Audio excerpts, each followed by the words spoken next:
do you want to start? The figures, or you want to start with the hat, the Sky Striker, the boxing? Where do you want to start, Steve? What do you want? I think it's going to be quite enlightening to just talk about our stories. How did you receive yours?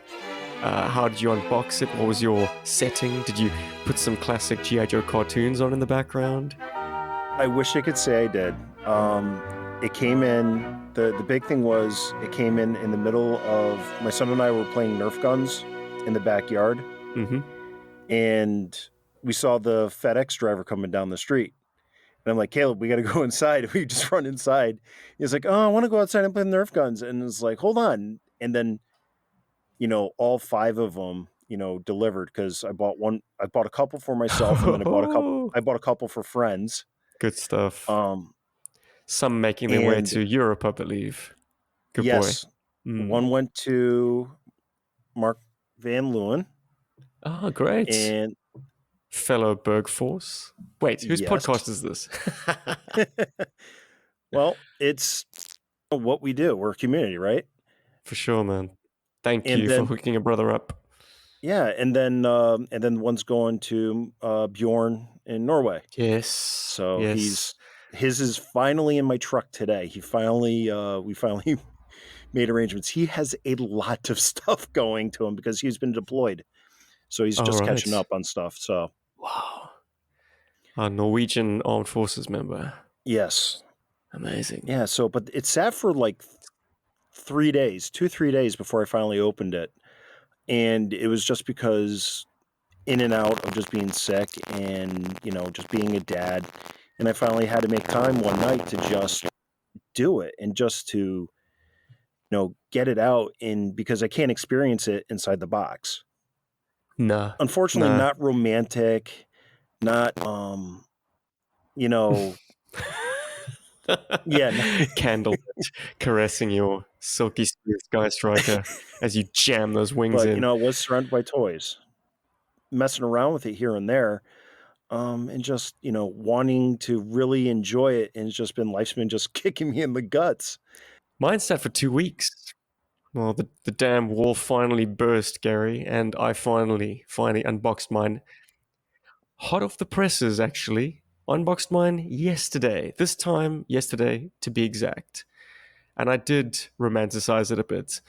Fellow Brisbane-based Joe Bro and I, both Sky Striker recipients, we got together and unboxed our respective birds. The tune was playing in the background. We had a beverage in our hands. We took our time with it. We enjoyed it. We laughed about some of the faux pas and just kind of had a cathartic experience because you know me, Gary, and I've also been outspoken on my pod about how much of the negativity I've been wallowing in, how I've been consuming everyone else's reviews, and my goodness, there've been a lot of them. Everyone jumping on the Haslab bandwagon. Plug that algorithm, I guess. But yeah, there are some strong criticisms of this Haslab as a Haslab, and even zooming out from that as a toy itself or as a choice from Hasbro. Like, why did we need another Sky Striker? So I have had these negative opinions swirling around in my head for so long before I even opened the damn thing. Opening it, however, allowed me to just appreciate what I have. There are some hidden good things that I'm delighted to report on. So overall, the experience has been so positive that just like a kid on Christmas Eve, I went to bed putting my Sky Striker in my sort of toy room, and I did not want to go to sleep. I wanted to stay up. I wanted to go back in and play with it. I was excited to wake up the next day and rediscover my Striker by the light of day. So, I mean, if that isn't a glowing endorsement, I don't know what is. So let's get things started on a positive note, Gary. What do you love about your Sky Striker, man? Well, the one thing I do love about the Sky Striker is the attention to detail that they put into many aspects of it that isn't in the original.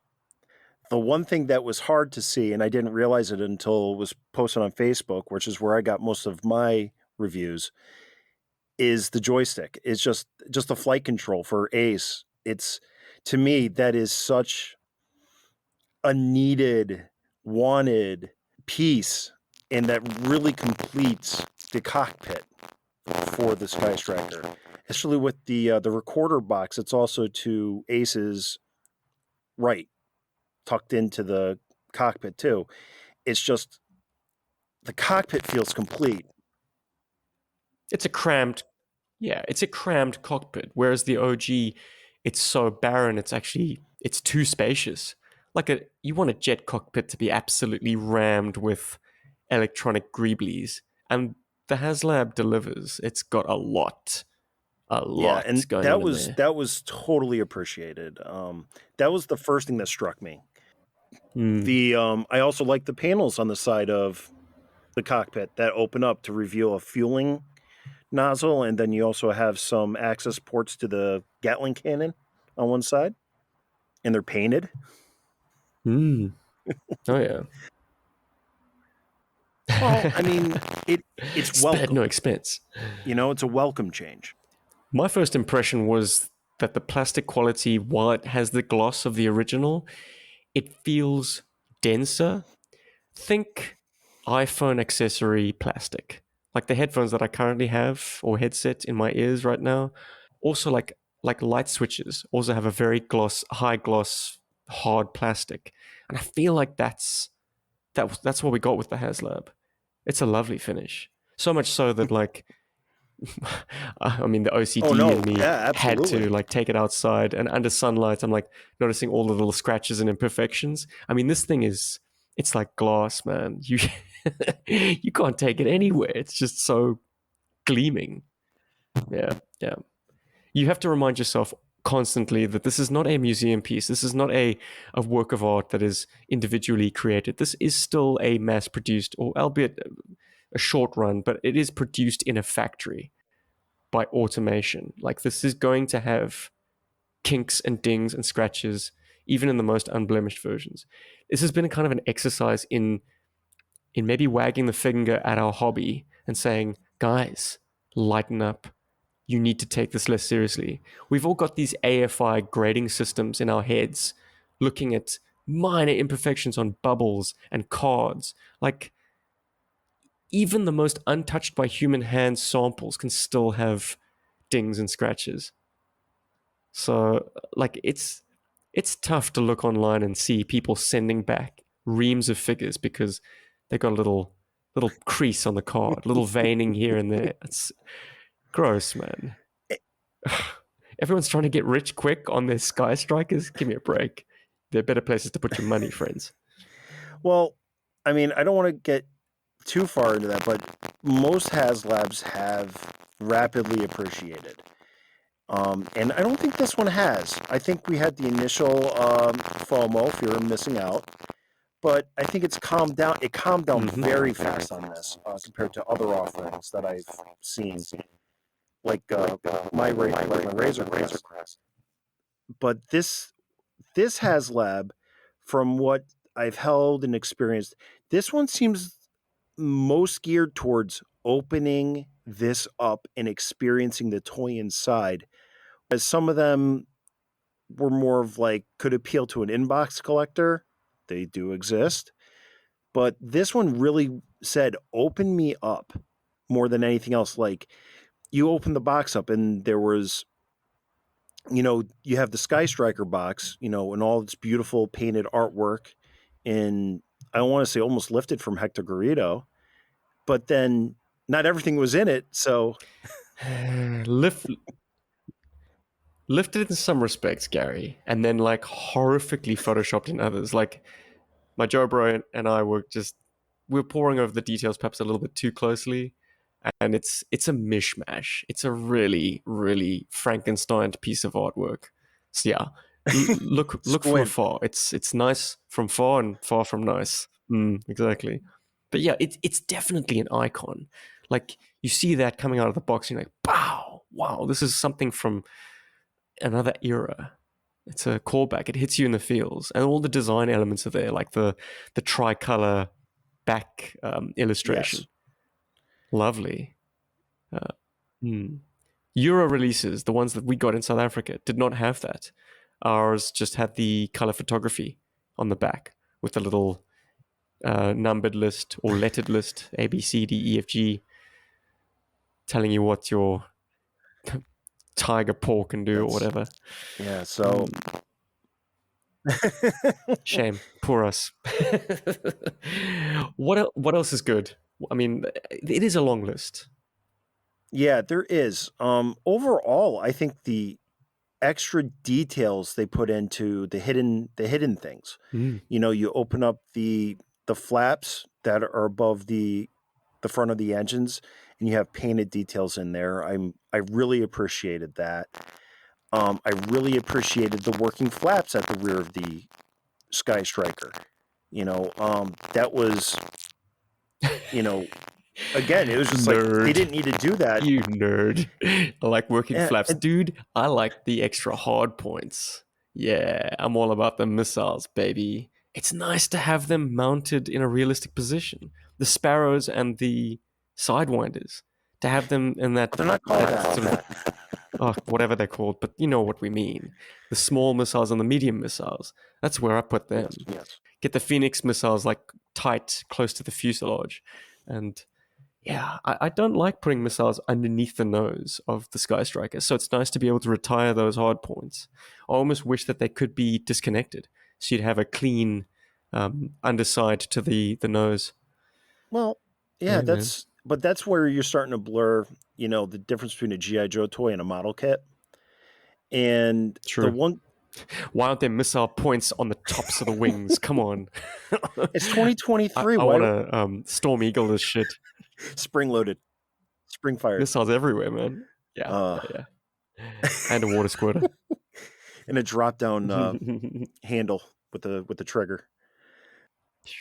Lights and sound attack. Yeah, I want it all. No, look, it's tasteful in that respect. Yeah. It is. And that's the thing I've always loved about the GI Joe toys is they've always, they always exaggerated on the realistic, but never, especially the early era. It's still recognizable as an F-14 Tomcat, but it's a little bit extra. That's like that really isn't on the Tomcat, but GI Joe always went a little overkill with armament. I expected the twin guns in the nose to bother me more than they do. Because, like I said, with the hard points, I like a clean fuselage. Like having two gun nacelles starts getting a little OTT, a little over the top. But in hand, not so bad. Yeah, that didn't bother me at all. That was it was clean. It looked real. I've always played the central pod as a gun pod. I guess it's the Macross / Robotech fan in me. So I've always disregarded the nose kibble on the classic Striker as a gun. Like that's something else. That's a refueling nozzle or something. Like I said, I've always wanted the gun to be centerline. Ooh, that would have been good to add. Oh, refueling? Oh, yeah. This is a naval aircraft. Why the hell didn't they? Damn. Next time. Oh, when they do the mass release, that'll be the sales point. Get it? Point? Yeah. Big time. You know me, all about the yucks. Yeah. It's cool. Initially, the painted GI Joe and some of the or like things that would have normally been decals being painted on. I actually like it now more because it was less decals to apply, if it makes sense. And they were pretty much done, to size and to scale, and also allowed for the covers and stuff to come off. So this way you don't need to worry about lining up decals or because that was one thing that they did with the wings because the wings snap in and out for potential storage. The rear flap decals, they have a split designed to go where the wing separates from the hinge. So yes, the aileron stripes. Yes, those things. Yeah. So that was so a they real. come in they're two-part stickers. In other words, Yeah. So they observe that ridge line, so you don't have to slice your sticker if you want to disconnect the wings. But come on, Gary, who's actually going to do that? I would have. You're going to disconnect your No, wings oh from your no, never. Skystriker? Never. That's sacrilege. Yeah, exactly. It was a boneheaded move, to be honest, and must have. I mean, it smacks of either box dimension limitations. Ooh, they're after me, Gary. The Hasbro police. Exactly. I've badmouthed this toy too much. But yeah, it's weird to me. Is there like maybe a legal reason that anything that is sold as a toy cannot exceed certain dimensions or cannot have protrusions as long as the Sky Striker's classic wings And would be? There's got to be I some think reason there's for it. Because I it's almost like the difference between a 1983 toy and a 2023 toy. I mean, we're talking 40 years in toy sure. technology that have advanced, but we're also talking 40 years of litigation that have regressed toys, for safety measures. Yeah. Yes. Oh, this Yeah. is complete conjecture. Do not take our legal advice. I mean, we're basing this on absolutely nothing but our own, I suppose, conjecture. Extensive enterprises. You'll be hearing from them. But yeah, I can't think of another solid reason. Like that they're just more stringent standards in place than they were in the 80s. I mean, think about how G.I. Joe vehicles were sold back in the day. They would never fly as a toy. A box of plastic parts on a sprue that you put together, forget about it. That is classified as a model kit and only a model kit. You could not sell that as big boy listed company, big H Hasbro, as a toy. That would never fly today. And I think thinking from a marketing standpoint or from a standpoint from 1980s, you think about G.I. Joe as a toy line. G.I. Joe, it was a very affordable toy line. Mm-hmm. For that So reason, by not exactly. assembling the toys, Yeah. it's kind of like IKEA furniture. Here you go, take your toy home and assemble it yourself, kids. And It's we not were a flawed better feature. for it. Oh, back in my day when kids were kids. Oh, yeah. Did you frustrate your father too? Yeah. Dad, do the stickers, please. Oh boy, that was a big Yeah. mistake. I don't know if your parents got creative with sticker placement, Gary. Mine certainly did. My dad helped me, and he was pretty good about it. He definitely did my moray in 1985 when I was 5. But Nice. when I got older, I did it all myself. I was already built. I was building model kits at 9, 10. So when I got that era of GI Joe toys, I was really happy with having to do it myself. And actually thinking back on it, maybe my brother did some of that because my brother was 8 years older than me, so he might have done the moray. I know he did my ferret. Yeah. My brother definitely did my tiger sting. I remember that. But my father did my cobra wolf, and boy oh boy. It was a fascinating day when I discovered, hold on, that sticker's not meant to be there. Let me check the blueprints. Oh boy. Fortunately, it was a very forgiving set of stickers. It was the Euro release, so I could peel and reapply. Miracle. Makes me curious about the claims that the Haslab stickers are as forgiving, that you can actually peel and reapply. Limited, because when I was doing my aileron stickers, it took me a couple tries to line it up right, Mm-hmm. and I cut them out, very close. But I still had to put them on, and I taped them on roughly. Mm-hmm. And I mean, that's a long ass sticker. Yeah. And if you don't start exactly right, you're up shit creek. Yeah, you do have a little stretch in it, and I used it. but mostly, I took 3 tries on each side, and I got it to a point where I'm happy with it. 3 tries, that's stressful, man. People say they miss the stickering experience. I'm like, dude, if Hasbro can pre-paint all vehicles in future, I'm all for it. Because Really? my OCD eats me alive. I'm so grateful for the paint operations that they have on the Sky Striker. Because I think I'm not going to sticker it at all. And part of my, I suppose, retroactive justification for that is I want this to be a Sunbow Sky Striker. The animation model obviously didn't have the same amount of detail as the production toy because they were animating it. They kept it quite clean.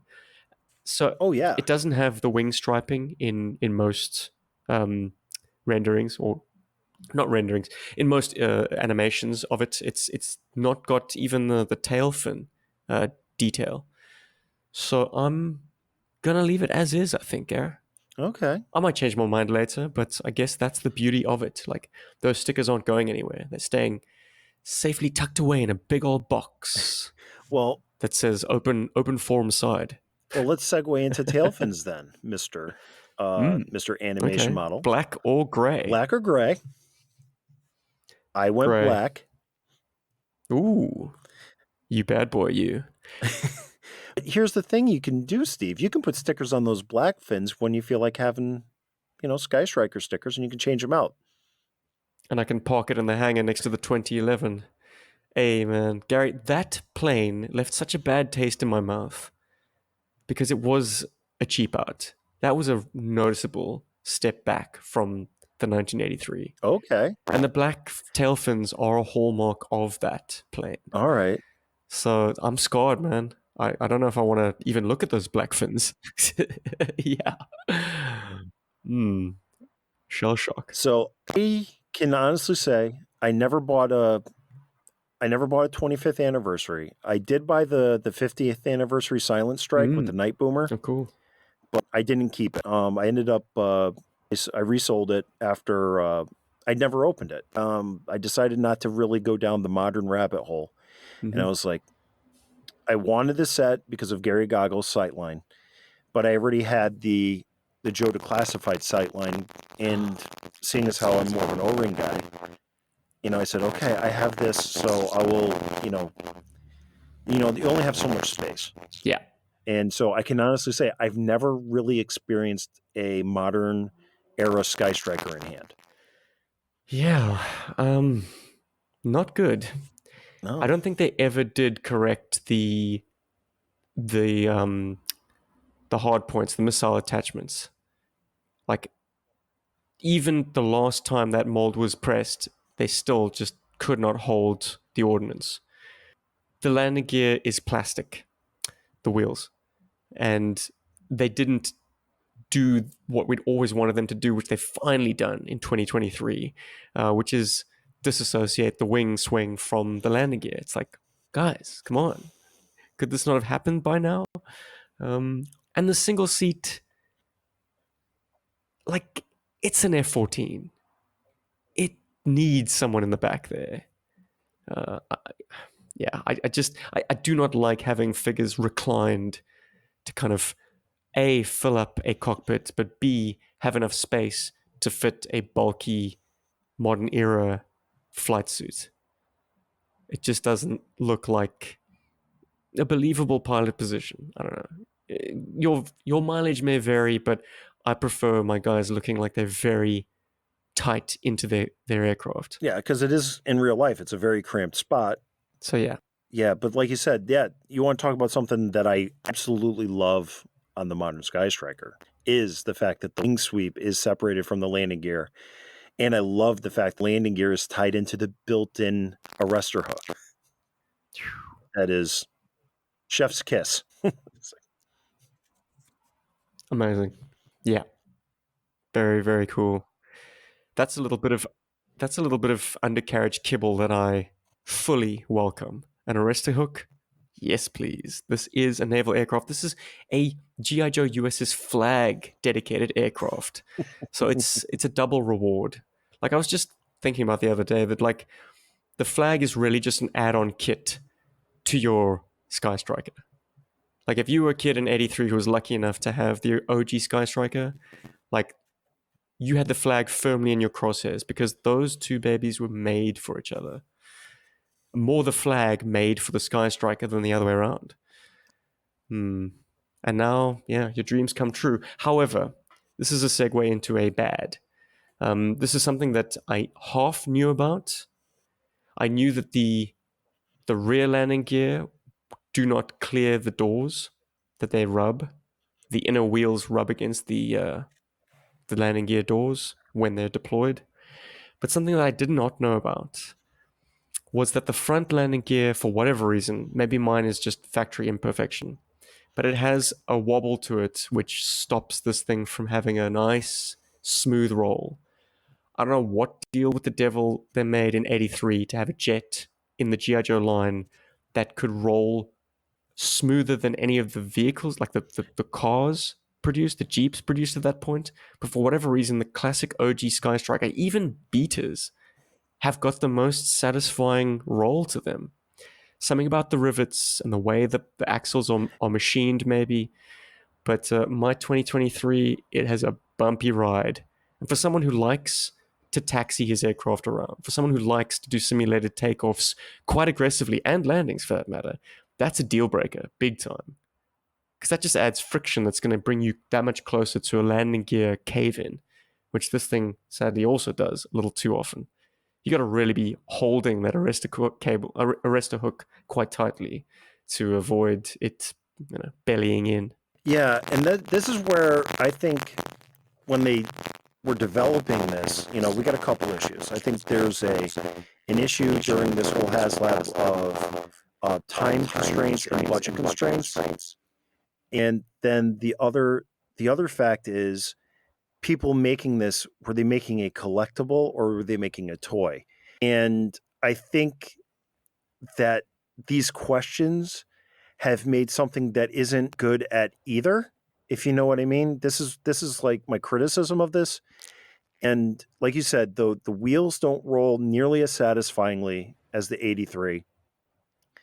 But the whole landing gear seems like we're so close, but then for whatever reason, it was just like it was rushed because you do have the people that complain about the front landing gear doesn't you know tuck up nice and tight, which they did in 83.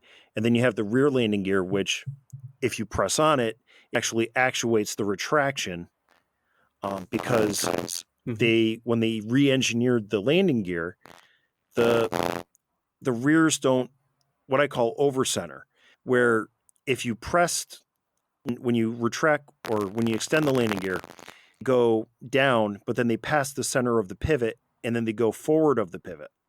So it's kind of like positive caster, Mm-hmm. keeps it open. Yeah, so downward pressure actually, yeah, but downward pressure would actually keep them open as opposed to push them in. Yeah. Right. So that, and I tried to take this apart. I documented on social media, while you guys were having your conversation on your pod on G.I. Joburg. And I ran into the fact that, not only do you have 21, 22 screws holding this together, but it's also glued. And I drew the line once I had to start popping glue points, because it was like, okay, I'm not going to start breaking this toy that I spent over $230 on. So I was like, okay, let me just, back up and just, let bygones be bygones at this point, and let me appreciate it for what it is and stop trying to make it what it isn't, because I am only going to make a mess of things. And really think that, this is going back to what you were saying earlier, is I'm not sure if it was, this being a toy in 2023, that they don't want a kid in quotes, even because this is rated 4 and up. This is classified as a toy. It's sold as a collectible. Like I said, it's straddling this line. Oh, yeah. And, but back day, I can honestly say, I've had 6 vintage Sky Strikers, and I have not had one with broken landing gear. So they did something right. Telling you, man, deal with the devil or the toy gods, whichever you worship. They are playing hard in the 83. Yeah, I just looked at mine and I'm like, yeah, if only the geometry of the rear landing gear angled forward ever so slightly. But you're right, they are angling backwards. It And if that doesn't is the take much. direction, if that is the direction of the motion of the landing, yeah, absolutely, they're going to cave. Boo to that, I say. Small nitpick I'd want to get off my chest, since I am always looking at alternate options for pilots.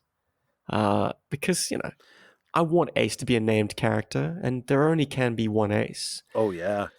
I want to put Shipwreck and Polly in my Haslab. Because, like I say, this is animation spec. The back ports are just too small, which isn't a deal breaker in that the figure's going to rattle around. Because as we've established, like the cockpit is tight. The figure's going to be in there, whether they're plugged in or just sort of loosely hanging off the back plug. However, you cannot do any parachute missions with more throwaway figures than your Haslab figures. It's like you're married to their subpar reproductions and can't use your original O-rings, your cast of characters who you absolutely do want to use with this new ride. Care to comment, Gary? And that's my only comment on the retro O-ring line as a whole. They only had to keep two things the same: back Yeah. plugs, the And back pegs, and the foot pegs. That's all they had to keep the same. I don't care if they changed the O-ring, as long as it was O-ring, obviously. But they didn't really, I'm not even bothered by the new shoulder rivets. It's all you had. I'm not bothered by the gummy hands. All you had to do was for those two things, so I can take my vintage claw and strap it to my O-ring, Storm Shadow. It's just, Oh, it's just, that's the classic pairing. What an absolute shame. That's what everyone wanted. I mean, to name names, buddy of mine, Cody, that is exactly why he wanted that new retro O-ring Storm Shadow. It's like, I've got a claw. I don't want to risk an OG Storm Shadow flying around. But no, you are denied. Yeah, no, that unless you want to file down the plug. I guess. Look, let's swing it back into the positive because I've just noted something that I also adore on the 2023. The hinge on the cockpit canopy holds. It holds in two positions, which is something that, as a lover of the vintage, was a constant frustration because how often were you trying to manipulate Ace climbing in or climbing out of your Skystriker and slam? The plastic canopy would just drop on top of him. Because of this, it didn't really hold. I mean, unless you had it cranked all the way up, which is always a danger. But the Haslab has this lovely two-notch ratchet, or three-notch ratchet, actually. I've got a third one quite close to the bottom position. Yeah, man, I like that. And they split it into two pieces. True. And they gave you a second one. They gave you a second one. And while the tinting is a bit off-putting, I mean, it would have been better, in my opinion, to keep it as clear as possible. I can't deny it's a nice contrast to how light the aircraft is. And also, they didn't have to, but they did it anyways. They still painted in the ribs and spars. So all the bits that would be framework on the canopy and not see-through are in fact painted black. Nice. They went the extra mile there. Do you want to talk about some of the greeblies that came with it? The fuel tanker and the tow vehicle, or I'll let you take this one away, Gary, for the simple reason that okay, none of those greeblies are coming out of the box for me. The blast effects, the tow vehicle, and fuel truck, I think they're all trash. They are value adds in the most cynical sense of the word, and lip service at that. This is a huge factor in how I kind of priced out my Skystriker. I was like, cool, you get these additional two dio pieces that will enhance your flag, enhance your terrestrial airbase dio. Anywhere you use this, you're going to have those things. No, you're not. They are eyesores. They are horrid. They are worse than like kiddie bath toys. Junk. I'm not taking them out. I'm not playing with them. They do not enter my collection at all.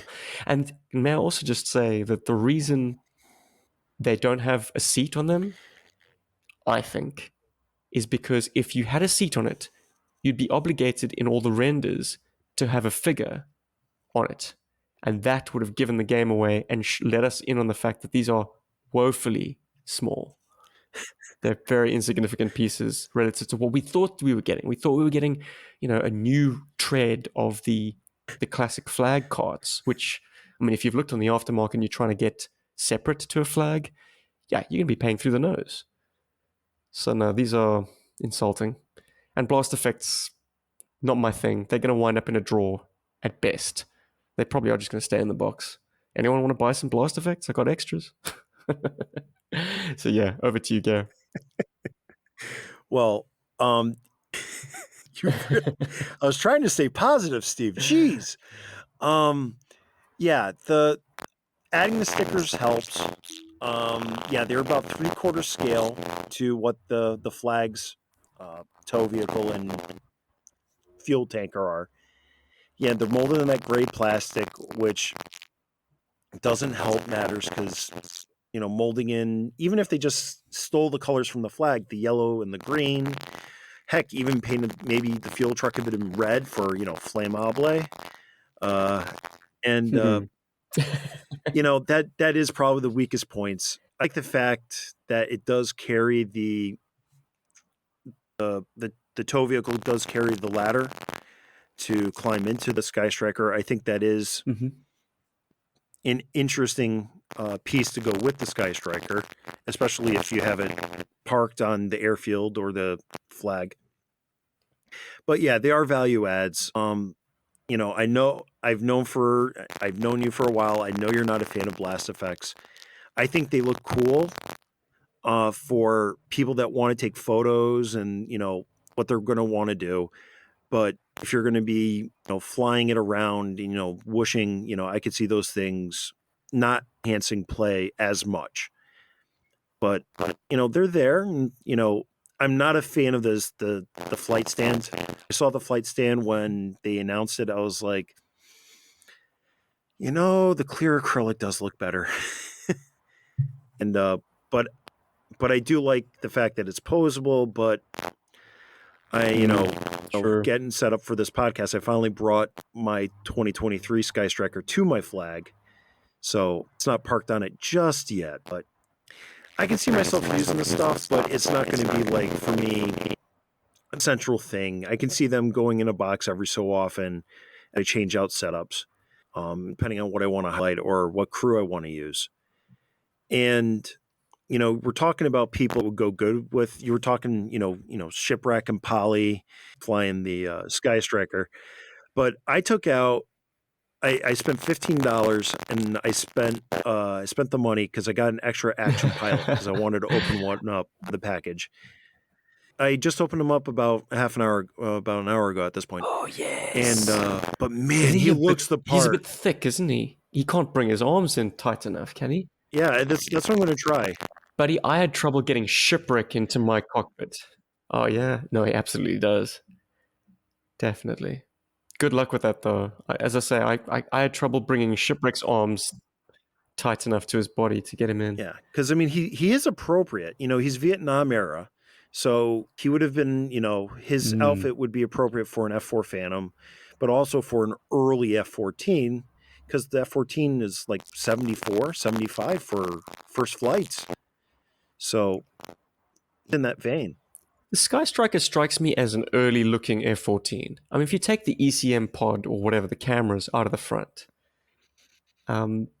this does look like a pretty rudimentary, no-frills F-14. So yeah, you got the perfect personnel. Can we talk a little bit about failsafe, though? Oh yeah, let's talk about failsafe. Why is he a Rio? His file card makes him out to be a pretty shit-hot pilot. I think he fought. And why is he not dressed like Ace? He's very plain, except for that fragmentation grenade, of course. Yeah, because that's what all pilots need. His file card's a victim of Hasbro doing file cards. When Hasbro does file cards, they're all superheroes. And truth. And they just come across as like too perfect and don't fit in with the rest of the G.I. Joe characters. because I know you're like me and you poured over all those file cards. And, you made up your own headcanon. Mm-hmm. It's the basis. It's the basis for how you characterize someone. If you got two guys strutting around who are both effectively ace pilots in their own rights, like, why isn't Failsafe piloting his own Skystriker? I mean, I suppose you could sticker one up to have Wayne Ruthel in the front seat. Maybe that's what people would do. But then again, he's not dressed appropriately for it. He looks like he's a chopper pilot, if I'm honest. Yeah, I could see that. I could totally see that. Maybe they're saying that for the retro O-ring Tomahawk piece.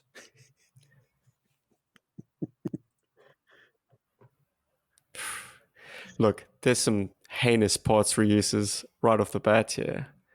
I mean, and people are saying that we're probably going to get an O-ring Scarlet. To that, I say, no ways, man. The head that they tooled up is undersized. It is precisely for use in the Ace torso. I don't think this is an indication that there would be a retro O-ring Scarlet planned at all, which is a shame because let's face it, those figures are frail.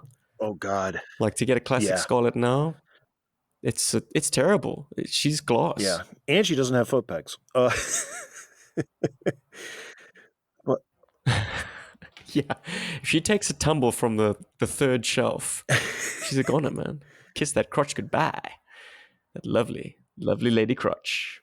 Yeah, she stays seated a lot in my dioramas and stuff when I display her. Oh man, she stays seated in my Skystriker actually. As it turns out, she's paying homage to the opening of Mass Device right now. Awesome. Yeah, man. Gonna kick the mustard out of that hot dog. Well, while we're on the topic of Scarlet, I think the biggest Hasbro PR marketing mistake is the crossbow. It's just they made a mistake and they're literally putting their feet, they're sticking to that. It's meant to this way. Oh, look, there's the handle right there. It is clearly the optic sight. It's just like, yeah, well, I take ownership of it, I guess. I admire there's just gumption. Not even gumption. What is it? I mean, they're just the gall to take that line and run with it. They are not going to admit that their crossbows need a handle. That is just hilarious. Yeah. And it makes them look like idiots, honestly. Yeah. But hey, whatever. At least they're not having to honor those returns as a result, because that would be every single unit, basically. And they remade these molds. It's been public that the ring molds were were gone. Hasbro doesn't have them anymore.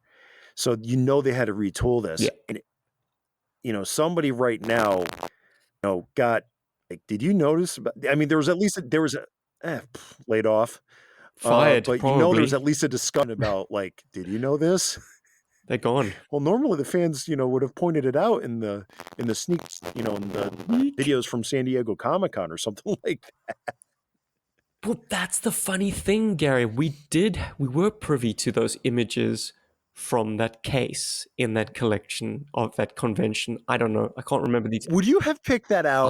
I absolutely did. I was thinking to myself, well, Scarlett's holding her crossbow weirdly. I mean, I was, of course, fixating on the disconnectable wings and the gappage that was so obvious. Like, I was like, did they even bother to assemble this thing correctly? Because that's heinous. But I was looking at Scarlett and thinking, I guess that's just a classic case of like whoever dressed that display not being an O-ring figure guy. Not really knowing you can actually put these things in the figure's hands. You can actually tuck the rifle butts behind the bicep. Like, go for it, pal. Those thumbs can take it. I just attributed it to bad posing. But no, they posed it like that because she couldn't hold the damn thing. Yeah, I mean, like I said, I mean, I think there's just some funny things at this point. I'd rather just laugh about them than rather be angry, because I do enjoy it. You know what I mean? Oh, no, of course. Yeah. We don't want to be those guys. We don't want to be those guys whinging about their toy. I mean, come on. We see enough of that online. Like, I've accepted, once again, that this is not a piece of art. But then you get the people that are like, they go into the Haslab because that's what Haslabs have been, at least from what I've seen. And I'm not trying to argue to the point because I do my Skystriker, but my biggest thing was, and I saw it in the early things, and I had a bit of Mandela's effect, and I was like, man, those wings look awfully hollow. It's like, man, they couldn't have molded like a full wing. And then I come down, and dig mine, and I dig one of mine out, and I'm like, oh my god, the originals are hollow. I was like, I didn't think they were that way. And it's like, I'm okay. I'm okay.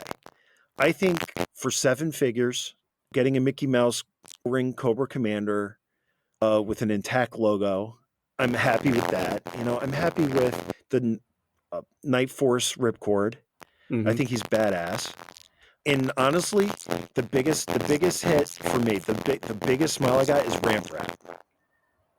I love, it's just like, come on. It's like yes.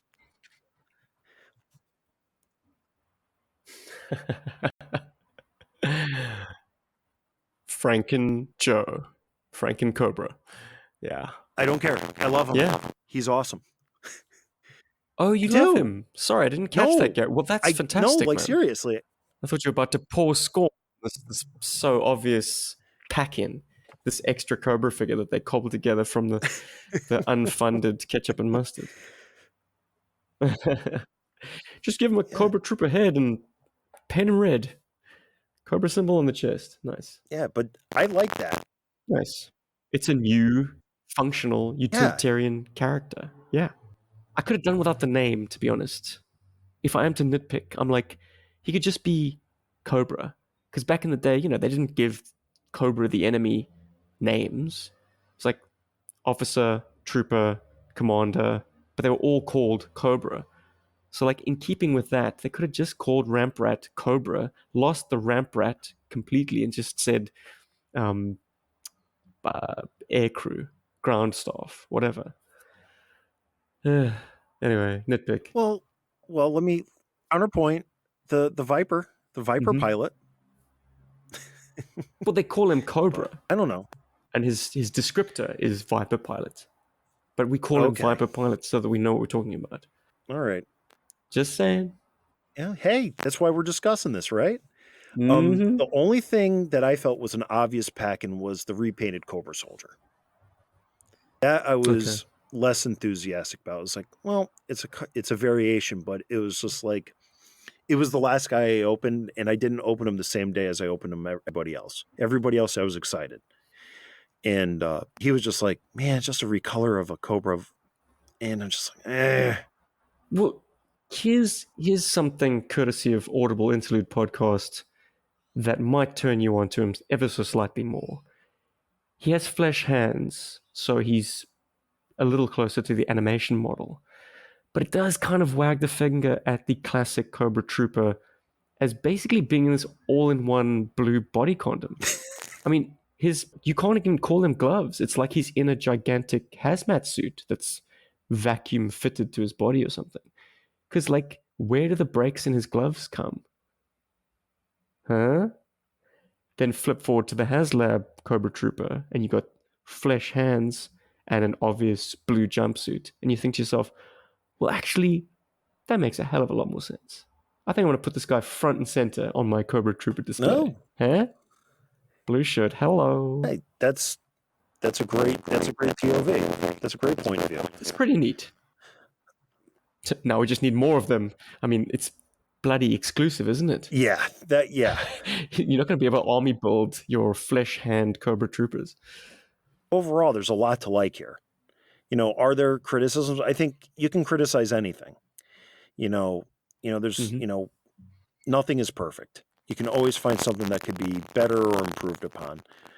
But I think overall, this is for the money that, it was, if you got in with the Haslab, for 7 figures, the Skystriker, I feel 230 American is a fair price. I'm not going to say it's a bargain, but I'm not going to say it's too expensive. I think overall it's fair. You premised this show on a kind of good, bad, and ugly rundown. I think we've addressed a lot of the good. We've certainly Well, addressed a lot of the we didn't bad. want to be like But if you, miserable about it. nah, exactly. But Gary, could you pull out an ugly? It could be something that you've harbored for a while, or it could be something that's just sprung out at you now. But is there something on this that almost like just a veneer could have fixed, like a superficial fix could have helped this immensely? The ugly really is for me the landing gear. Yeah. I really think the consumer should not have been the final quality check. Mm, That's well my big put. ugly. Other than Yeah. that, everything for me is just taste or nitpick. Like, I'm not a fan of the wings. I really think they should have been fully molded, with a top and a bottom, not hollow like the A3. To your point, the clipped in, is a sign that they had access to the 25th and 50th anniversary molds. So, like I said, there's a lot of things that I'm critical of because it reeks of a time constraint and a budget constraint. And G.I. Joe being allegedly their flagship brand, a wholly owned IP of theirs, to be cheaping out on a product for this so that, this is going to, the profits from this are going elsewhere. Obviously Hasbro is a public traded company, so they have to answer to investors rather than to, you know, other people that would actually care about Hasbro as a company. Investors don't really care, I don't think, much about what they invest in other than the fact that they have returns. And that's really where I'm at, Big picture, huh? Yeah. For me, if I'm going to say something ugly about the Haslab, and it speaks to your point about the aileron striping, that you took 3 goes to get them right. Well, I present to you the cockpit swoop, whatever that is, that black and red stripe Mm. that run around and behind the cockpit. It's comprised of 3 separate paint stamps. There's the nose one that curls around, which was a sticker previously, which was horrible because you couldn't ever get that sticker to curve satisfyingly without any bubbling and wrinkling. Then there's a middle section, and then there's a final section that kind of sweeps beyond the canopy glass and towards the kind of the fuselage. The middle section is offset. It doesn't join with the front, and it is angled downwards, so it pulls away from the canopy glass itself. There is no grey peeking out in the front stamp, and there's no grey peeking out in the rear stamp. But the top edge of the middle stamp, it's grey, man. If that was a sticker that I was applying, I would have peeled it and had another go. Maybe you can correct it if you are a dab hand with an airbrush and masking. But for the most of us who have to live with it, it's like, no, man, I'm a big boy and I can do straight decals now. I would not have been satisfied with that. Now I've got to live with it because it's a paint app. So that's my ugly. You thought I was going to talk about the wing kibble, didn't you? Nah. I think that is the most glaring thing because it is on the top side of the aircraft and it is staring in the face. The cockpit is the kind of the focal point of the action. And that's kind of an eyesore. But I think I've exhausted my Haslab chat. Have you, Gary? Have you gotten it off your chest, man? Are you feeling better? Yeah, I'm doing better now. Thank you. Thank you. Therapy. Thank you for this therapy session, Steve. Send me the bill. I'll PayPal you later. I don't know who owes who for this. It's probably we owe the listeners for enduring it. But if you lasted this long, thank you. I am enjoying it in spite of my obvious concerns, nitpicks, and general disgruntlement with the Haslab business model and toy collecting in general right now. There's a lot in it that can grind you down and really hurt the consumer experience. But yesterday when I unboxed this thing, it was just pure elation. It was the enjoyment of the good, and there's a lot to be celebrated here. It's a beautiful, hefty, intricate, complicated, rare, limited quantity run toy. If you've got one, awesome. Enjoy it. I know I certainly will. If you don't, I hope the secondary market prices stay kind of affordable, because relative to other HasLabs, they have been. Or alternatively, if you want no interest and no part in this, hopefully our nitpicks and our negatives have kind of just given you a little bit more justification to not have that FOMO. I kind of wish I had the foresight of this chat when I was considering backing in the first place. But at the same time, I'm glad I have her. It's kind of a rite of passage. I needed it. I needed to be able to speak on this with actual first-hand knowledge. I'm glad I do. Now there remains a fun toy, a very expensive toy, sitting on my desk, and I'm wondering, am I really going to be able to crash this thing in the ocean? I think you can. I'm scared. I'm scared I'm going to nick the paintwork, Gary. That's why I need the 2011 as my stunt striker. I'll do all the cool close-ups with the Haslab, and then when it comes time to like die, smash it against the mountainside, that'll be a 30th anniversary Skystriker. Oh yes. So I have to get a little bit into the how the sausage is made. Are you going to hide the fact that your close up, your camera striker is going to have the gray wings, the gray fins, and then your stunt striker has the black fins? Touche. Damn it, man! You called my bluff. I guess that's it then. I'm gonna have to throw my Skystriker, my Haslab, into the ocean. You heard it here on Chaplain Assistance Motorpod. In case you forgot what podcast you were listening to, Steve. This was awesome. I'm really glad that our online chats have turned into an actual podcast, and hopefully the listeners have gotten a little bit insight into how the HasLab actually worked out for two guys that backed it, concerns that had been online. And this is just an honest review of what we're experiencing with the HasLab. Other people may have positive or negative thoughts regarding the HasLab, and this is just one viewpoint between two guys discussing that. And Steve, thanks for coming on. Thanks for working through the internet gremlins that have plagued this tonight. And this was Listeners, awesome. You have no idea. Yes, thank you. I think this is my definitive tome on the Haslab Skystriker. I can shut the heck up about it now. I'm done. I'm spent. And I guess that's it. This concludes this Missal for the Masses, episode 41 of the Chaplain's Assistance Motorpod. I have been your host, Gary. And I'm Steve from G.I. Joburg. And you can probably find Steve everywhere. You've searched for G.I. Joburg on the internet, on social media. They do a little podcast. They do some small videos on YouTube. We like to play with our toys and film it. Ooh. And quite frankly, one of my biggest inspirations and the reasons why I decided to do a podcast. So, Steve, again, thank you for all you've done for the G.I. Joe community. And thank you for thanks, Gary. Doing all you do for G.I. Joe social media as well.